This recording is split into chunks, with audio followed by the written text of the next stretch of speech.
안녕하세요. 요즘 같은 개성시대에 다소 이른 나이부터 시집살이를 시작한 새댁입니다.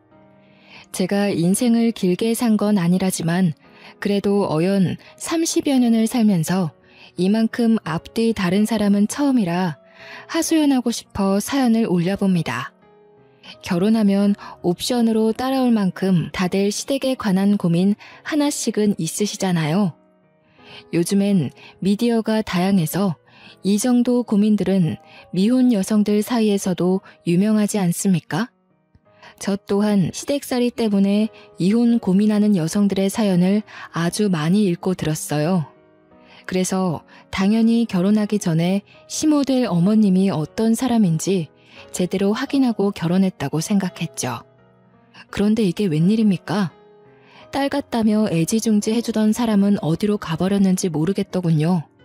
결혼하자마자 소름이 끼칠 정도로 사람이 돌변하는데 다른 사람을 보는 줄 알았습니다.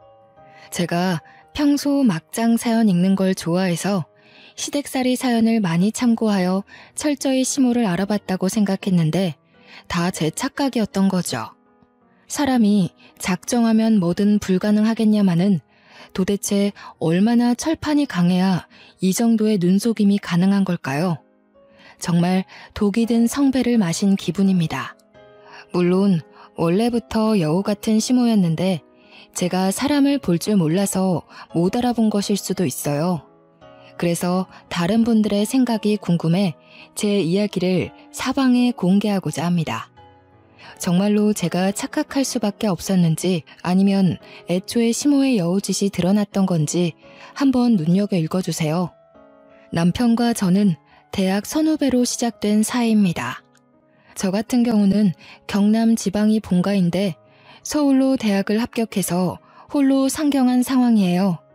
서울로 대학을 합격한 고등학교 친구들이 몇몇 있었다만 같은 서울이라고 해도 만남이 쉽지 않더군요. 물론 서울 땅이 지방에 비해 확연히 크니 당연한 결과겠지만요. 어쨌든 결론은 아는 사람 한 명 없는 땅덩어리에 혼자 뚝 떨어진 신세가 되었다는 겁니다. 대학에 합격했을 때는 마냥 좋아서 축가받기 바빴는데 막상 서울로 올라오니까 조금 막막하더라고요. 요즘은 휴대폰만 있으면 어디든 찾아갈 수 있고 조사해 볼 수 있다지만 그렇다고 낯선 곳이 금방 적응되는 건 아니거든요. 입학식 전부터 서울에 구한 자취방에 올라와 있었기에 학교 가기 전까진 하루 종일 집에만 박혀 있었어요. 간혹 친구들과 전화를 하며 같은 처지의 상황을 공유하고 위로하는 게 다였죠. 무척 떨리는 입학식을 보내고 선후배들과 대면하는 자리가 있었는데 남편을 그 자리에서 처음 만났습니다. 솔직히 남편의 피지컬이 남들 눈에 확 들어올 만큼 잘나지는 않았어요. 사람을 외적으로 판단할 생각은 없다만 남들에게 소개시켜주면 되게 제가 아깝다는 말을 많이 들었을 정도의 비주얼이었죠. 그래서 저도 복학생으로 앉아있는 남편에게 그닥 눈길이 주지 않던 후배 중 한 명이었어요. 보니까 남편은 동기들 사이에서도 그리 적극적으로 자리를 즐기는 사람은 아니더군요. 소심해서라기보단 진중한 사람에 가까워서 이런 술자리에서 노는 게 익숙하지 않은 사람이었어요. 저는 선배들에게 잘 보이기 위해 적극적으로 노력하는 신입생이었는데 선후배를 떠나서 제 테이블에서 소외되는 사람이 있는 게 단지 싫었습니다. 그렇다 보니 제가 남편에게 가장 많이 질문을 하는 후배가 되어 있더라고요. 의도한 건 아니었는데 어느새 제 이미지가 그렇게 찍혀버려 다들 술게임하고 놀 때 저만 남편과 캠퍼스 전반에 관한 진지한 대화를 주고받았습니다. 그 자리에서 자연스레 전화번호를 주고받게 되었는데 나중에 알게 된 사실이 있다면 남편이 꽈탑이더라는 겁니다. 그날 남편에게 잘 보였던 덕분인지 남편은 제게 알아서 이렇다 할 정보를 많이 주었어요. 그래서 솔직히 학점 관리에 많은 도움을 받았답니다. 제가 꽈탑 선배님을 꽉 잡고 있다는 소문이 저희 동기들 사이에 퍼져서 친구들도 제게 많이 접근하더군요. 그로부터 받는 관심과 인기가 나쁘지 않아 저는 남편의 존재에 더 감사하며 친해졌습니다. 어느새 과제도 도움받고 별일 없어도 개인적으로 만남이 잦다 보니 제 자취집까지 공개하게 되었는데요. 남편이 서울 토박이라서 제가 서울 지리에 여전히 적응 못하고 있는 것에도 많이 도움을 주었어요. 좋은 곳에 많이 데려가주고 소개도 해주었는데 지금 생각해보니 함께 보낸 그 시간들이 모두 데이트였던 거 있죠. 비주얼이 제 스타일은 아니었지만 남편에게서 많은 걸 배우다 보니 어느덧 모르는 게 생기면 자연스레 남편을 찾게 되었고 확신 없는 계획을 앞두고도 남편에게 조언을 구하고 있더라고요. 나중에는 남편과 동거를 하는 게 아닌가 싶을 만큼 제 자취방에 남편의 물건들이 하나씩 채워졌어요. 남편이 제 집에 오는 게 당연한 수준이 되었다는 겁니다. 그러다 한날은 남편이 쉬는 날에 자취집을 찾아왔더라고요. 연락도 없이 찾아와서 놀랐지만 서프라이즈로 방문했다는 남편의 의도가 귀여워서 웃었던 기억이 납니다. 이거 반찬인데 우리 엄마가 너 먹이라고 챙겨줬어. 지방에서 올라와서 혼자 지낸다고 하니까 갖다 주라고 하더라. 부모님이 멀리 계시면 반찬 같은 거 챙겨주고 싶어도 어려울 거라고. 보고 안 먹는 것들 있으면 말해달래. 남편이 들고 온 종이 가방을 보는데 난생 처음으로 생판 모르는 남에게 감동이란 걸 느꼈습니다. 엄마가 챙겨줬다면 당연했을 보살핌을 다른 어른에게 받으니 기분이 묘하더라고요. 그날 남편이 가져온 음식은 20대 초반인 제 입맛에 맞는 음식도 있었고 돈 주고 샀다면 비쌌을 영양가 있는 반찬들도 많았어요. 평소 편식이 없던 저는 모든 반찬들이 반갑고 감사하기만 했죠. 그날 엄마한테 전화해서 자랑까지 했는데 엄마 또한 고마운 분이라며 엄청 좋아하더라고요. 남의 자식을 이렇게 주기적으로 챙기기도 일일 텐데 시어머니는 그 이후로도 매주 한 번씩 반찬을 보내주셨어요. 반찬뿐만 아니라 자취에 필요한 도구들도 남편을 통해 챙겨주셨습니다. 시어머니께서 딸을 갖고 싶어 하셨다는 걸 남편을 통해 들었는데요. 그 마음이 저한테 고스란히 전달되어 감사하면서도 또 얼굴 한번 뵈어드리지 못한 게 죄송하더라고요. 이번 주말에 오빠 집에 가도 돼? 어머님한테 감사 인사드리고 싶어서. 매번 이렇게 호의를 받고 있는데 인사 한번 안 드리는 건 예의가 아닌 것 같아. 괜찮아. 엄마는 너 부담 주려고 챙기는 거 아니야. 말했잖아. 아직 나이도 어린데 타지에 혼자 와서 고생하는 모습이 안쓰러워서 마음이 쓰이는 거라고. 그러니까 나도 인사드리고 싶다는 거야. 우리 엄마도 오빠 엄마한테 엄청 감사해하고 있어. 내가 오빠 어머니에 대해 자랑을 많이 해놨거든. 서울 엄마가 따로 있다고 슬쩍 약 올려도 엄마는 그저 고맙다고 하더라. 바쁘더라도 시간 내서 꼭 인사드리래. 그게 예의라고. 남편은 그런 제 마음에 오히려 더 고맙다고 하더군요. 그래서 처음으로 남편의 집을 방문하게 되었습니다. 보통 남자친구의 집에 가는 거면 긴장되어야 정상인데 떨리는 것보단 오히려 친척 집에 방문하는 기분이었어요. 시어머니를 한 번도 뵌 적 없고 연락도 드려본 적 없는데 그동안 받은 호의가 셀 수 없이 많아서 이미 알고 있는 사이처럼 편안했죠. 어머나, 어쩜 이렇게 예쁘게도 생겼을까. 아들보다 3살이 어리다고 들었는데 그래서 그런지 아직 애기 티가 그대로 묻어있네. 오는데 교통이 불편해서 힘들었지? 얼른 앉아라. 식사 준비 곧 다 됐거든. 조금만 기다리렴. 시어머니는 저를 보자마자 가족을 대하는 것처럼 굉장히 반겨주셨습니다. 저 또한 이미 편한 마음으로 와서 그런지 그 손길이 어색하지 않더군요. 시어머니가 손수 준비하는 점심상을 도우려고 했지만 시어머니는 손사래를 치며 앉아있으라고만 했어요. 손님이면 가만히 앉아서 대접을 받아야 한다며 손 하나 까딱 못하게 하더라고요.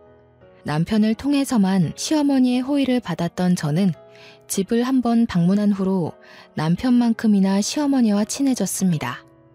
남편이 아니더라도 시어머니와 단둘이 연락을 하며 안부도 묻고 일상도 공유하며 정말 엄마와 딸처럼 지냈죠. 이렇게 남편과 남편의 식구들은 서울에 혼자 동떨어진 제게 제2의 가족 같은 존재가 되었어요.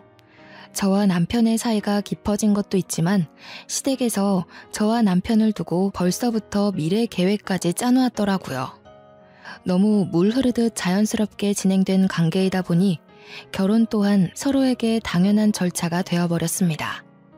그렇게 저와 남편은 3년의 연애 생활을 마치고 제가 졸업함으로써 결혼을 하게 되었어요. 시댁이 된 식구들도 이미 알고 있는 사이라 마음에 들었고 세심하고 배울 점이 많은 남편도 사랑하는 걸 넘어서 없어선 안 될 당연한 존재가 되었습니다.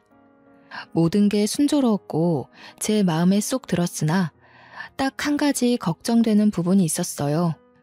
저는 자취를 한 사람이나 시어머니께서 보내주는 반찬으로 생활했고 청소나 빨래는 자취생이 할 법한 정도의 수준으로만 해왔기에 사실상 살림을 할 줄 모른다고 하는 게 맞았어요.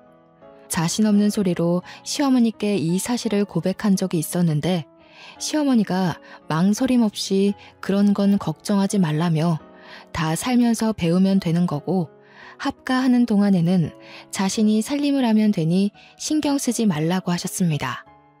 원래는 분가를 하려고 했는데 시어머니가 이제 막 졸업해서 취업한 애가 무슨 돈이 있겠냐며 처음엔 시댁에 들어와 살다가 나중에 분가하라고 하라고 하는 겁니다. 남편이랑 얘기해봤는데 남편도 그게 현명한 방향인 것 같다고 해서 저도 바로 수긍했습니다. 이때까지만 해도 결혼 참 잘했다고 생각했어요. 시댁 때문에 골머리 앓는 친구들에게 자랑조차 하기 미안할 정도로 저는 시댁이 너무 좋았죠. 이런 시댁이라면 시집와도 고생 없이 행복하게 지낼 수 있겠다 싶은 확신이 있었거든요. 그동안 받은 시어머니의 은혜에 제대로 보답해드려야지 하는 마음만 굴뚝 같았어요. 예정에 없던 시댁에 들어가게 되었지만 이미 시댁이 친정 못지않게 편해서 거부감이 전혀 없었어요. 우리 부모님도 상견례 때 시댁을 처음 만난 후 사돈되는 사람들이 너무 좋은 분들 같다며 딸을 보내기에 안심이 된다고 하더군요. 남편한테도 똑똑하고 든든한 사위라며 덕담을 많이 해주었습니다. 그렇게 시댁에 들어간 지 한 달 정도 되는 시점이었을 겁니다. 뒤늦게 신혼여행 때 허니문 베이비가 생겼다는 걸 알게 되었어요. 조금 독특하다 싶은 꿈을 꾸었는데 그 꿈이 주는 느낌이 너무 묘해서 임신 테스트기로 측정을 해보고 알았거든요. 남편이 직장인이라 혼자서 그 영광적인 순간을 맞이했는데요. 남편이 바로 달려와 줄 수 있는 게 아니라서 어쩔 수 없이 혼자 산부인과로 달려갔습니다. 임신이 확실하다는 결과를 얻고 병원을 나와서 바로 남편에게 전화를 걸었어요. 정말? 생각도 못하고 있었는데 임신이라니. 우선 너무 축하해. 너무 기쁘다. 오늘은 집에 일찍 들어가야겠어. 뭐 먹고 싶은 거 없어? 평소에 해산물 좋아했잖아. 좀 사갈까? 입덧 같은 건 아직 할 시기가 아닌가? 어떤 게 입에 안 맞을지부터 알아놔야겠네. 나중에 병원 한 번 더 같이 가자. 마치고 바로 집 갈 테니까 무리하지 말고 쉬고 있어. 남편이 평소 들뜨는 성격은 아니었던지라 임신 소식을 알려도 목소리가 차분하기만 했어요. 그래도 다른 때보다 말수가 많아진 것 보면 남편 또한 기뻐서 흥분한 상태라는 걸 직감할 수 있었죠. 임신이란 건 엄마처럼 어른스럽고 준비된 사람에게만 찾아오는 축복이라고 생각했는데 한 번도 생각해보지 않은 제게 아이가 생겼다는 것이 믿기지 않았어요. 잘할 수 있을까? 좋은 엄마가 될 수 있을까? 이런저런 걱정에 두렵기도 했지만 그만큼 왠지 모를 설렘도 크게 뒤따랐죠. 남편 다음으로 친정 식구들한테도 전화를 해서 임신 소식을 알렸더니 목소리 크신 엄마가 너무 기뻐 소리를 지르더라고요. 엄마 목청이 원래 크다는 걸 알았지만 그날따라 전화기가 터지는 줄 알았습니다. 엄마랑 통화가 길어져 내내 전화기만 들고 있다 보니 어느새 집에 도착을 했어요. 그런데 TV도 안 틀고 거실에 가만히 앉아있는 시어머니를 마주했는데 표정이 너무 안 좋으신 겁니다. 저런 먹구름 낀 안색을 한 번도 보지 못했는데 순간 평소와 다른 분위기를 느꼈죠. 너는 애가 어찌 된 게 나가면 나간다 말도 없이 외출을 하니? 집에 있는 사람 생각은 안 하니? 종일 집에 있던 사람이 갑자기 없어지면 같이 있는 식구가 놀랄 거란 생각은 안 해봤어? 아직도 처녀 때처럼 철부지 행동을 하면 어떡하니? 너 지금 한 집안의 안사람이야. 이런 자질구레한 실수는 더 이상 해서는 안 되지. 네 시아비 오늘은 집에서 점심을 먹었다. 점심상을 시엠이 혼자 준비하게 했다고 한 소리 하시더라. 아, 죄송해요, 어머님. 저 산부인과 다녀오는 길이에요. 임신이라고 하더라고요. 집에서 2줄 확인했는데 너무 놀라서 말씀드리고 나가는 걸 깜빡했어요. 놀라셨죠? 정말 죄송해요. 시어머니는 제가 연락도 없이 사라진 것에 많이 놀라면서도 임신 소식에 당황하기도 하였습니다. 지금에서야 생각해보면 이게 당황할 일인가 싶었는데 그때는 그저 시어머니의 마음을 풀어주고자 하는 생각 때문에 그 부분을 알아차리지 못했죠. 아마 제게 고구마 시월드가 열린 것이 이렇게 임신 소식을 알린 후부터 시작되었네요. 물론 평소에도 저를 새아가 하면서 많이 찾으셨지만 그때는 저를 챙겨주시는구나 하는 느낌이 많이 들었거든요. 그런데 지금은 저를 부르는 횟수가 훨씬 많아지기도 했고 이전과는 다르게 일단 제 마음이 편하지가 않더라고요. 결혼 전에는 시댁에 초대가 되어도 제 집 드나들듯 편한 시간을 보내었고 남편과 둘이 방에서 보내는 시간이 많았는데 지금은 한 집에 살아서 그런 것도 있겠지만 남편이 집에 있더라도 시어머니와 붙어있는 시간이 월등했습니다. 식사 준비나 청소, 빨래, 쓰레기를 버리는 것까진 배울 필요가 있으니까 이해하겠어요. 그러나 신발 정리라든지 식물에 물 주기, TV 위 피규어 정리, 야외 봉사활동, 개인적인 일정까지 저를 불러 굳이 함께하게 했어요. 정도가 심해지자 저는 남편이 휴일이어도 함께 시간을 보내지 못하고 시어머니와 동행해야 했죠. 남편이란 작자는 말리지 않을 거면 가만히 있기라도 하던가 오히려 시어머니와 좋은 시간 보내라며 부추기더라고요. 물론 임신을 하기 전에는 시어머니와 함께하는 시간이 길다며 좋아했어요. 하지만 시간이 지날수록 배가 불러오고 살이 찌니까 허리가 아파서 행동이 굼떠지는 겁니다. 시어머니와 함께 활동하고 싶어도 이젠 몸이 따라주지 않기 시작했죠. 슬슬 움직이는 게 버거워오자 한 번은 시어머니한테 조금 쉬고 싶다고 말한 적이 있어요. 조심스럽게 말씀드렸는데 다행히 시어머니가 흔쾌히 허락해 주더군요. 이때 잠깐 예전에 엄마 같던 시어머니의 마음씨를 느꼈습니다. 덩달아 마음의 안정이 찾아와 간만에 방에 누워 부은 다리를 풀어줄 수 있었죠. 그러나 엄마 같다고 느꼈던 그 찰나의 순간이 다 제 착각이었던 겁니다. 쉬는 걸 허락해 주셨으나 이건 절대 쉬는 게 아니었습니다. 임산부는 꽉 막힌 공간에 있으면 안 좋아. 방문 좀 열어서 환기를 자주 시켜야 해. 바닥 청소는 언제 했니? 굴러다니는 먼지가 눈에도 보이는구나. 좀 닦아야겠어. 네, 어머님. 조금만 쉬고 제가 나중에 닦아놓을게요. 아침 일찍부터 오래 움직였더니 다리가 부어서요. 허리에도 무리가 와서 잠깐만 누워있겠습니다. 시어머니는 말로는 그렇게 하라면서 행동으로는 은근히 눈치는 주었어요.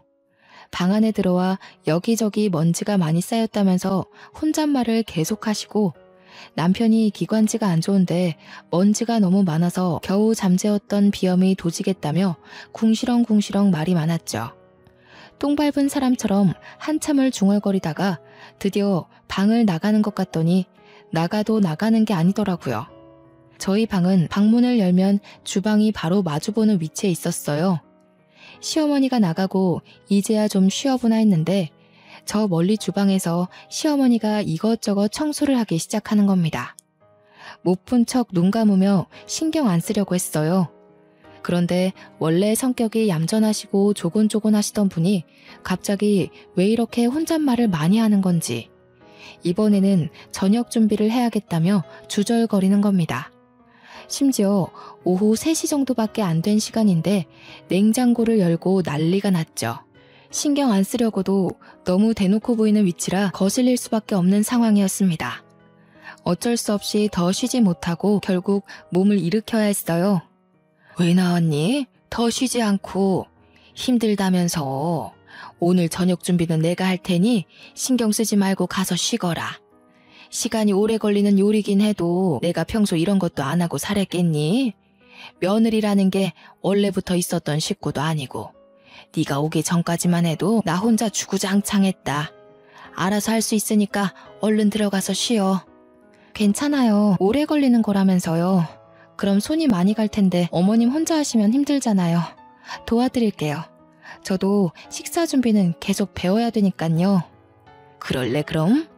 그렇지 않아도 소갈비찜으로 준비하려는데 혼자서 다른 밑반찬까지 준비하려면 막막하긴 했다. 고기는 아직 안 꺼냈거든. 냉동실 가서 좀 가져오너라. 죄송한데 어머님, 소갈비찜이라고 하셨나요? 응, 이 집 남자들이 소갈비라면 환장하잖니. 바깥 일하는 사람들은 집에서 해주는 음식 먹고 힘을 낸다고. 집안 사람들은 돈 벌어오는 게 아니니까 이런 부분에서 신경 단단히 써야 돼. 알죠. 그렇긴 한데요, 어머님. 제가 육고기는 조금 역하다고 말씀드렸는데 임신 때문에 육류양 맡으면 입덧이 올라와서요. 저번 식사 자리에서 죄송함을 무릅쓰고 말씀드렸거든요. 어머 맞다. 아이고야, 내가 깜빡해버렸어. 네가 배 나오고 쉬는 날이 많아지다 보니까 깜빡 잊어버렸네. 그런데 어쩌겠니? 이미 고기를 사버린걸. 오래 놔두면 쓰지도 못해. 그렇다고 밥상을 2번 차려? 나도 입덧 해봐서 아는데 참으려면 또 견뎌지더라. 그리고 옛날에 나 때는 시댁에서 입덧이라고 넘어가지고 배부르다고 쉬게 해주고 이런 거 없었어. 그래도 무리하지는 말고 조금만 애써서 할 수 있는 만큼만 좀 도와다오. 분명 육류가 역하다고 했고 시부모 앞에서 입덧 징조를 몇 번이나 보였는데도 시어머니는 제가 방에서 기어나오길 바랬던 건지 곧바로 고기를 꺼냈습니다. 지난날 스쳐가듯 느꼈던 시어머니를 향한 불편함은 오해가 아니었어요. 시어머니가 한 번씩 자신의 시집살이 얘기를 해준 적이 있는데 시간이 지날수록 보니까 자신도 그런 시집살이를 했으니 저도 해내야 한다는 그런 사상을 가지고 있더라고요. 한 번도 시어머니가 불편하다고 느껴본 적이 없는데 이때를 시작으로 시어머니 곁이 낯설어지기 시작했어요. 결국 저는 올라오는 구역질을 참으며 장작 3시간 동안을 주방에 서서 저녁 준비를 했습니다. 메뉴는 소갈비찜뿐만 아니라 여러모로 신경을 많이 기울여야 하는 곰탕까지 준비하는 바람에 중간에 화장실도 여러 번 갔어요. 그럼에도 시어머니는 제가 입덧 때문에 고생하는 걸 계속 모른 채 하더라고요. 저는 결국 쉬지도 못하고 끝까지 저녁 준비를 마쳤습니다.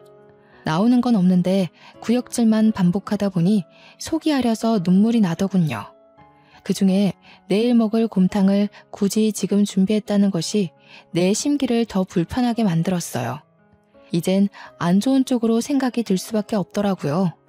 그런 건 1시간 정도 쉬고 해도 될 일인데 혹시 내가 쉬고 있는 모습이 싫어서 장깨 부린 건가 싶은 생각이 들었죠. 어느 날은 임신한 저를 위해 친정에서 전복을 한가득 보내주었습니다. 제가 해산물을 좋아하기도 했고 우리 집이 어장을 했기에 평소에도 해산물을 풍족하게 즐겼거든요. 다행히 해산물 앞에서는 입덧을 하지 않더라고요.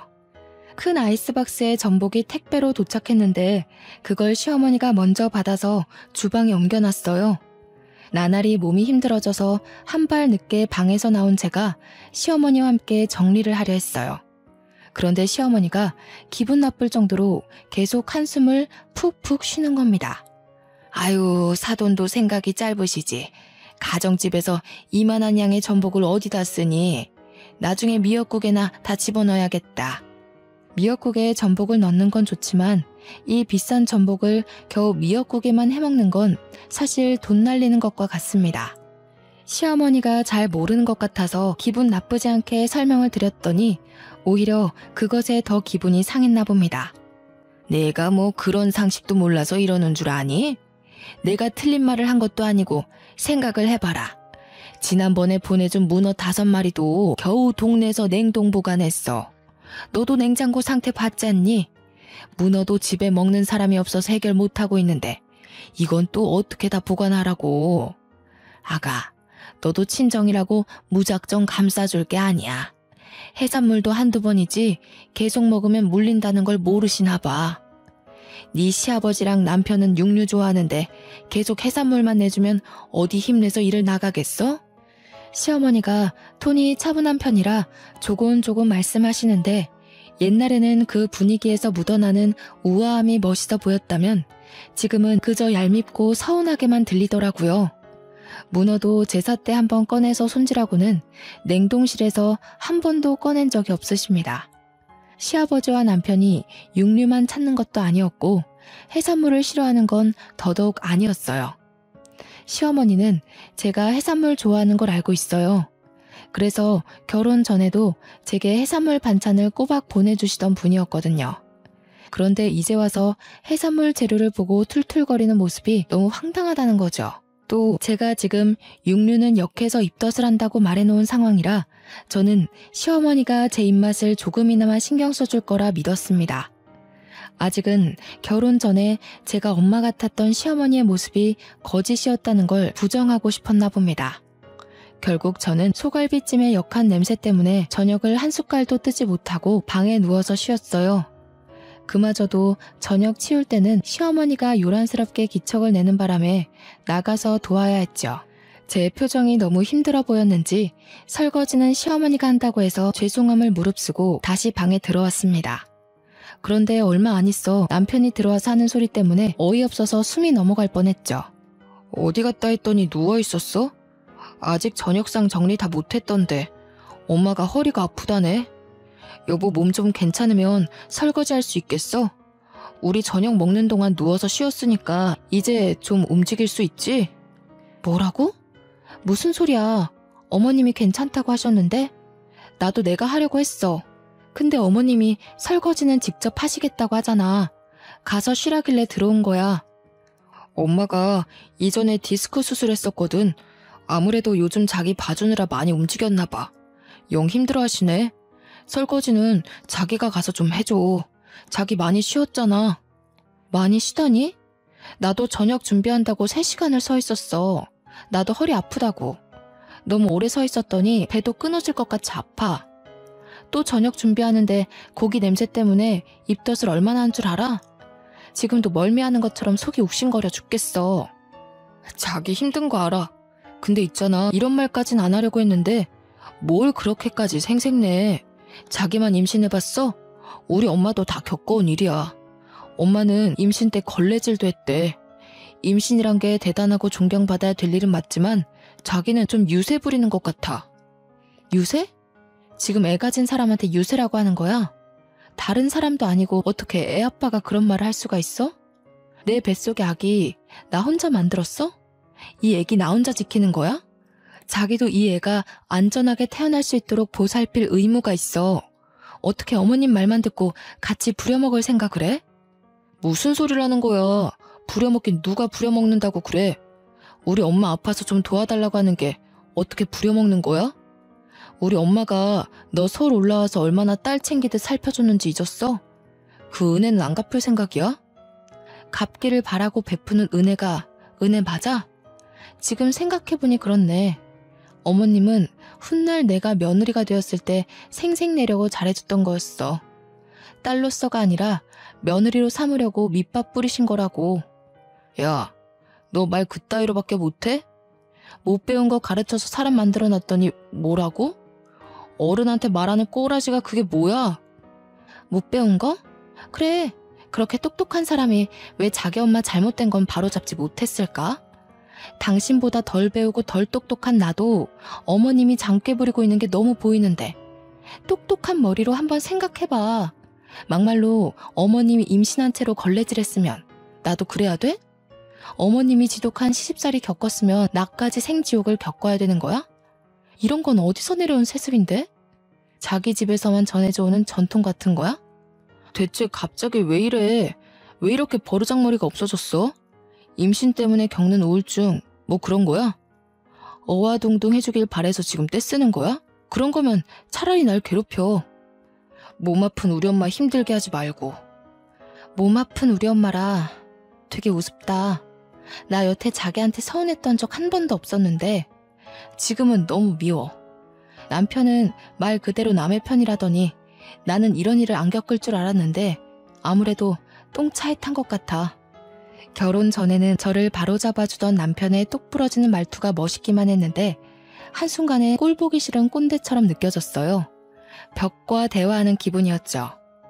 더 이상 말씨름할 기운이 없어서 결국 설거지를 하러 나왔습니다. 아까 전화기만 해도 바로 설거지를 시작할 것 같던 시어머니는 화장실 다녀오는 척 하더니 저를 발견하자마자 이제서야 고무장갑을 끼더라고요. 남편에게 퍼붓고 나니 시어머니의 여우 같은 행동이 좀 더 객관적으로 봐지더군요.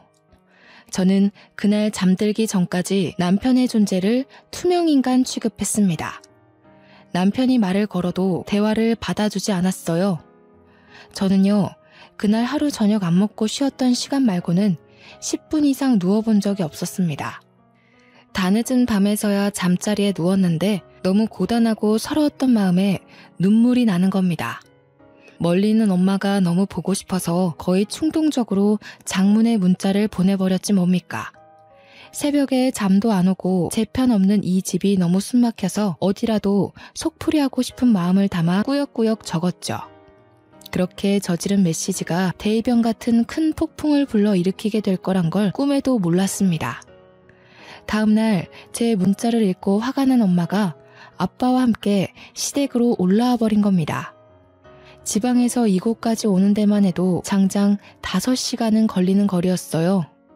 저는 엄마 아빠가 올라오는 걸 알고 있었지만 일부러 시부모와 남편에게 알리지 않았죠. 마침 남편도 휴일이고 모두가 집에서 쉬는 날이었거든요. 사돈께서 연락도 없이 어쩐 일이십니까? 연락 주셨으면 식사라도 준비했을 텐데요. 그나저나 갑자기 무슨 일이 있어서 이렇게 급히 오셨는지요?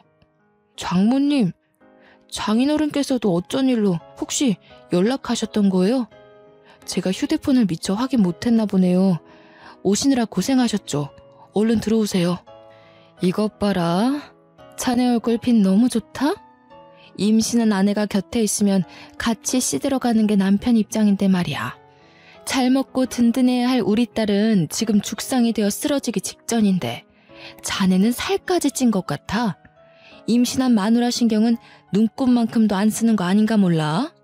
엄마랑 아빠는 문 앞을 막고 서 있는 남편을 밀고 들어와 시부모를 똑바로 마주했습니다. 당연히 안녕하고 계셨겠지요, 사돈.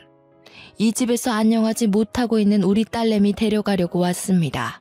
애 낳기 전까지 제가 데리고 가서 편히 쉬게 한 뒤에 보낼 거예요. 갔다 오면 사돈 댁에서 분가할 거고. 집은 저희 쪽에서 마련하죠. 아니 이게 무슨 소리야? 갑자기 오셔서 이게 다 무슨 말씀이세요? 며느라기를 데려간다고요? 분가는 또 무슨 말이고요? 애들이 돈이 어딨다고 벌써 분가를 합니까? 며느라기가 아직 많이 부족해서 살림을 할 줄 모릅니다. 어린 것들 둘이서 뭘 어찌 살아가라고요? 살림은 직접 부딪히면서 배우는 겁니다. 그리고 사돈이 뭔데 제 딸을 부족하다고 말하는 거죠? 그렇군요. 애초에 우리 딸은 부족하다. 낙인 받고 대하셨으니 이 상황까지 왔겠네요. 도대체 애 가진 딸을 얼마나 구워 삶았으면 애가 아파도 끽소리 못하고 멀리 사는 지 애미한테 문자를 다 합니까? 남편한테도 그렇고 시댁에 말 못한 게 있는데 우리 엄마 성깔이 좀 세서 웬만한 말빨 좋다는 역술가들을 가볍게 이기는 수준이에요. 아빠도 엄마한테 잡혀 살았을 정도지요. 제 딸 입에 들어갈 해산물 보내는 것도 그리 고가웠어요. 입덧 때문에 육고기 근처도 못 가는 며느리를 3시간이나 세워서 요리시킬 만큼? 이렇게 달달 볶고 싶으셔서 결혼하기 전에는 어떻게 참으셨대요? 이럴 거면 딸 같다는 입에 발린 소리로 살살 구슬리지나 말지. 다 늙은 사람이 어린애를 상대로 뭐 하는 짓입니까? 추잡스럽게. 뭐라고요? 이보세요 사돈. 너무 무례한 거 아닌가요? 도대체 무슨 소리를 듣고 이러시는지 모르겠는데 아무래도 실컷 오해하신 것 같은데 앞뒤 상황 다 들어보시고 따지셔야 하는 거 아닙니까? 무턱대고 목소리만 높이는 사돈이야말로 추잡스러운 행동을 하고 있는 거 아닌가요? 지금 보니 우리 딸이 얼마나 시달렸는지가 확실히 보이네요. 상견례까지만 해도 고상한 척 다 하시더니 그 속내가 이렇게 저렴하기 짝이 없었다니. 요즘 같은 세상에 사돈 같은 시엠이 내세우면 돌맞습니다. 장모님, 말씀이 좀 지나치신 거 아닌가요? 어떤 서운한 점이 있으셨는지 모르겠다만 예고 없이 찾아오시는 건 같은 식구끼리도 조심해야 할 부분이지 않나 싶어요. 말 잘 텄네 자네. 워낙 존재감이 없어서 하마터면 자네를 잊고 내려갈 뻔했어. 그랬다면 속 터져서 다시 올라왔을지도 모를 일이지. 살면서 자네 주제를 잊은 것 같아서 똑똑히 새기라고 다시 일러주겠네. 처음부터 내 눈에 자네는 겨우 10점짜리 사윗감이었어. 그런데 오늘부로 0점짜리야. 여기서 마이너스로 내려가는 순간 그 길로 자네랑 내 딸은 이혼하는 거야.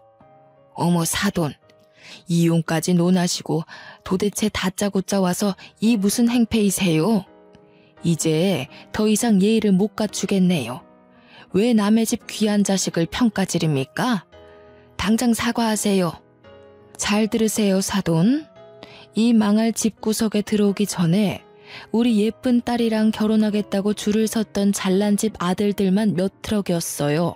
그중에서 사돈 아들이 제일 못생기고 돈도 없는 집구석인데 그래도 결혼을 시킨 이유는 우리 딸이 너무 좋아하기도 했고 딸한테 마음 다 바쳐 헌신하는 모습이 만족스러웠기 때문이었어요. 그런데 어쩌고 어째요? 못생긴 것이 주둥이만 살아서 임신이 유세니하는 소리를 짓거려요? 예? 장모님, 오해세요. 자기 도대체 장모님께 뭐라고 말씀드린 거야? 자기가 어제 나보고 그랬잖아. 어머님은 임신하고 걸레질도 했다면서 나보고 유세 떨지 말라며. 임신 나만 하는 거 아니라고. 사돈, 임신하고 걸레질을 한 게 자랑인가요? 그런 걸 못 살았다고 표현하는 거예요. 어디 가르칠 게 없어서 남의 집 귀한 자식한테 거지 같은 경험을 강요해요? 앞으로 조금이라도 내 딸 불편하게 하는 일 있으면 바로 이혼 요구할 겁니다. 우리는 이딴 사위 아쉬울 것 없어요. 엄마가 더는 끼어들 틈 없이 퍼붓는 바람에 시댁 식구들은 갈수록 꿀먹은 벙어리가 되더군요. 우리 엄마가 언성도 워낙 높고 성격도 드세서 그 기세에 조곤조곤한 시어머니의 성격이 완전 묻혀버렸지 뭐예요. 결국 시부모님은 친정부모가 저를 데려가는데도 인사조차 못할 만큼 입도 번긋 못했어요. 그리고 엄마는 끝까지 붙잡으러 따라온 사위 매몰차게 밀어내곤 그대로 저를 싣고 지방으로 내려왔습니다. 저는 출산부터 산후조리까지 친정 쪽에서 무사히 마친 후에야 서울로 복귀하게 되었죠. 이미 분가할 집까지 마련해뒀기에 시댁엔 전화로만 인사를 전하고 분가한 집으로 바로 이동했습니다. 남편은 친정 때문에 잔뜩 기가 죽어있더라고요. 늘 제 머리 꼭대기에서 저를 자기 입맛대로 다루던 남편이 이렇게까지 눈치 보는 건 처음 봤습니다. 이제 막 시작한 분가라 살림에 실수가 많았는데도 이래라 저래라 지적질을 못하더군요. 남편 성격에 자존심이 많이 상했을 텐데도 이혼하기는 또 싫었나 봅니다. 하긴 시댁이 이미지를 워낙 챙기는 집안이라 자기 아들 인생에 빨간 줄 그이는 게 싫었을 겁니다. 그 때문인지 남편도 이젠 눈치껏 행동하며 저와 시댁 사이의 거리까지 혼자서 잘 조절합니다. 숨막히기만 했던 결혼 생활이 지금은 친정엄마 덕분에 너무도 살만해졌어요. 애 키우는 게 예산일이 아닌데 육아 스트레스와 더불어 고부간의 갈등까지 심화되었다면 아마 제가 먼저 참지 못하고 남편에게 이혼을 요구했을지도 모를 일이었죠. 저는 결코 우리 엄마가 오버했다고 생각하지 않습니다. 배 아파 낳은 소중한 자식이 남의 집 손에 굴려지는 걸 보고 가만히 있을 부모가 어딨겠습니까? 제 아이도 딸인데 제 딸이 먼 훗날 커서 고된 시집살이를 겪는다면 저도 우리 엄마처럼 할 거예요. 그날 친정이 올라와서 한바탕 한 후로 시어머니는 우리 엄마한테 기가 팍 죽었는지 손녀가 태어났는데도 저를 시댁으로 부르지 못하고 연락도 못하더라고요. 듣기로는 남편이 전해주는 소식으로만 손녀 보고 싶은 마음을 참고 있다고 하네요. 그리고 더 대박인 건 명절 때였습니다. 그래도 시댁이니까 가서 음식을 해야 되나 싶었는데 남편이 말하길 시어머니가 저를 부르지 말라고 했다는 겁니다. 남편이 시어머니랑 통화하는 걸 엿들었는데 시어머니께서 한다는 소리가 우리 집은 하나 있는 며느리는 어찌나 손이 귀하신지 60 넘은 늙은이가 혼자 죽을 때까지 차례상 차려야 하는 팔자가 됐다면서 비꼬고 있더라고요. 제 귀에까지 들리라고 하는 건지 통화인데도 일부러 큰 소리를 내면서 자기가 며느리 하나 잘못 들여서 죽을 때까지 이 고생하는 거라고 며느리가 자기 잘난 아들 길을 다 죽인다고 하는 거예요. 엿듣고 있었다지만 웃겨서 말이 안 나오더라고요. 근데 더 웃긴 건 남편은 지 엄마보다 우리 엄마가 더 무서웠나 봅니다. 지 엄마가 오지 말라고 한 게 진심은 아닐 텐데 저보고 여보는 시댁엔 절대 오지 마 이렇게 말하더군요. 저는 시어머니의 돌려 말하기 화법을 잘 알아서 시어머니의 진짜 진심이 뭔지 눈치챘지만 남편은 자기 엄마인데도 말뜻을 제대로 못 알아먹더라고요. 이 상황 자체가 너무 꼬셔서 일부러 눈치 없는 척 시댁의 발길을 끊었습니다. 가끔씩 전화와서 저를 살펴주는 엄마한테도 지금 너무 편하게 잘 살고 있다고 이게 다 엄마 덕분이라고 말해주니 다시 한 번 더 사위가 교통정리 못하면 당장 부르라고 하네요.